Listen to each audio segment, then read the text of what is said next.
Assalamualaikum dan salam sejahtera kepada pensyarah yang saya hormati, Encik Iko Payitno, iaitu pensyarah kepada AJ 21203 Sejarah Malaysia 1900 hingga 1957. Hari ini saya Dayang Rabatul Adawiyah akan membentangkan tentang artikel 1 yang bertajuk Pemerintahan Brok dan Pelajaran Bumiputra di Sarawak oleh Sabiha Osman yang diterbitkan pada 1971. Seterusnya saya akan membentangkan tentang latar belakang artikel. Artikel ini adalah bertajuk Pemerintahan Brok dan juga Pelajaran Bumiputra di Sarawak.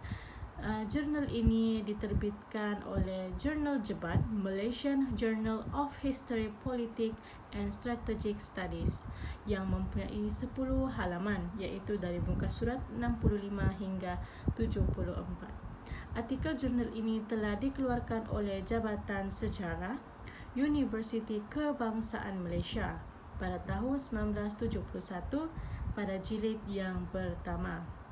Jurnal ini dituliskan oleh Sabiha Osman.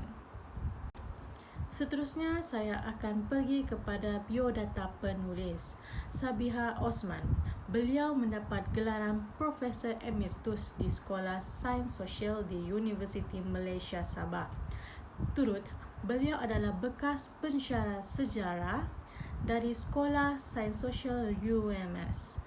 Prof. Emeritus Dr. Sabiha Osman adalah seorang yang pakar dalam bidang sejarah di Borneo.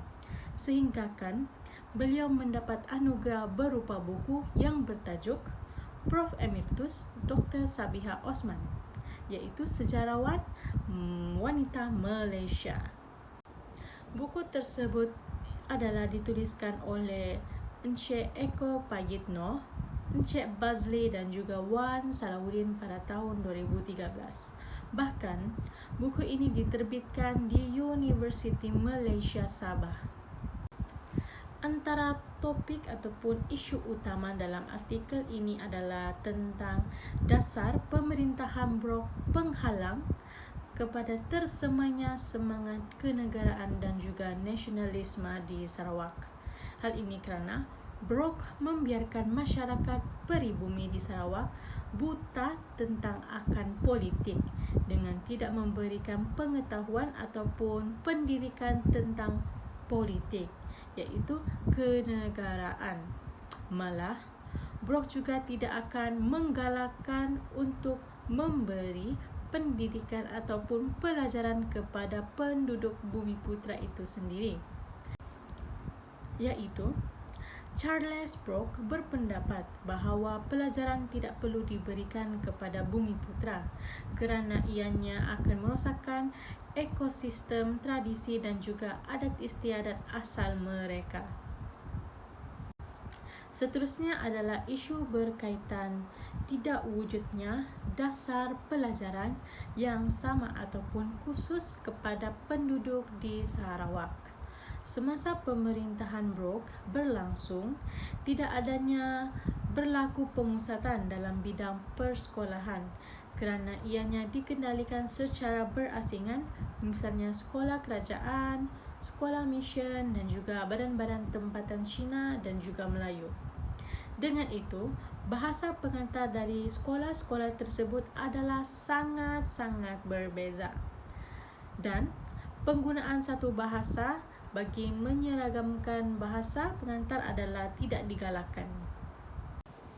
Topik ataupun isu utama yang terakhir adalah wujudnya jurang pendidikan di kalangan masyarakat Melayu dengan masyarakat Cina. Ketidaksamarataan dalam pelajaran ini wujud kerana pendidikan di sekolah kerajaan, misalnya government lay school, masyarakat Cina telah menggunakan bahasa pengantarnya iaitu Mandarin dan masyarakat Melayu menggunakan bahasa pengantarnya iaitu bahasa Melayu. Pada dasarnya, sebenarnya kerajaan pemerintahan Brok ni tidak mengambil berat tentang keseragaman bahasa ini. Kesannya, perkara ini menjadi punca kepada lambatnya pertubuhan kesedaran tentang nilai kenegaraan dan juga nasionalisme nasionalisme. Kelebihan artikel ini adalah pertama sekali menambah ilmu pengetahuan tentang sejarah pemerintahan Brooke di Sarawak. Dengan membaca artikel ini, sedikit sebanyak mampu menambah ilmu pengetahuan yang sedia ada, khususnya dalam bidang sejarah di Sarawak.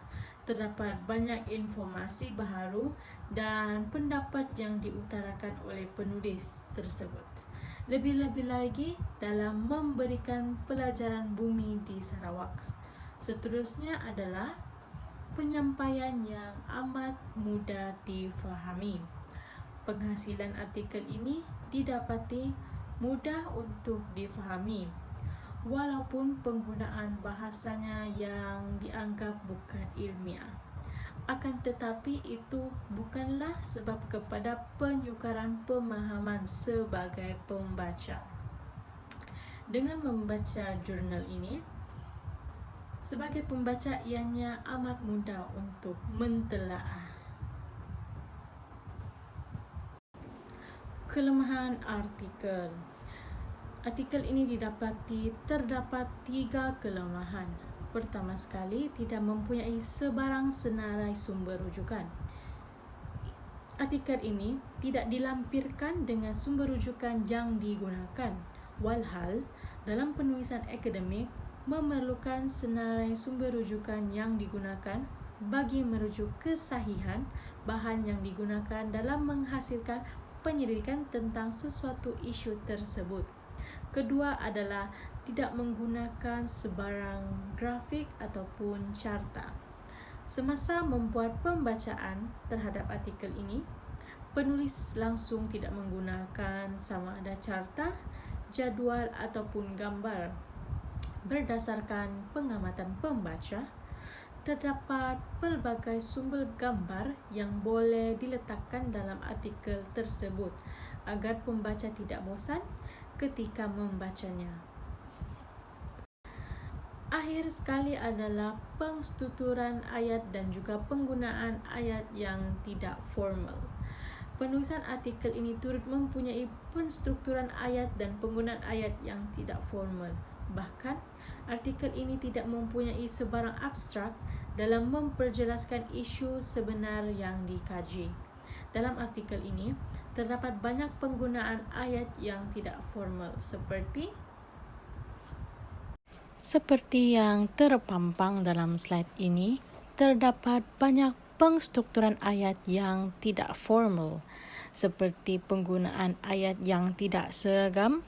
Sebagai contohnya, yang pertama mengatakan orang Cina dan kedua pula adalah mengatakan orang Cina.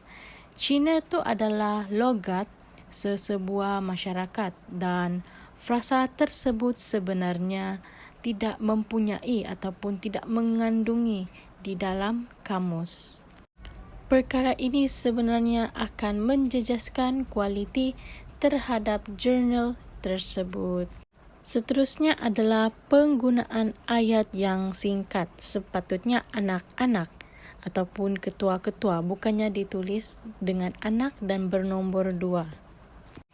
Akhir sekali adalah penggunaan ayat ataupun tata bahasa yang salah. Pertama sekali, Mandarin. Sepatutnya Mandarin. Dan kedua adalah desakan, bukannya desakan. Itu sahaja kelemahan yang didapati dalam penulisan artikel ini. Secara kesimpulannya, keseluruhan artikel ini telah berjaya mensyambahkan ilmu pengetahuan sebagai mahasiswa yang sedia ada, namun terdapat kekurangan yang boleh diperbaiki oleh penyelidik yang akan datang dalam bidang tersebut.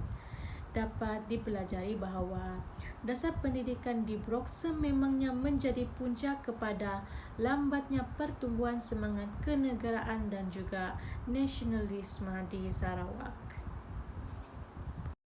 Sekian itu saja dari saya.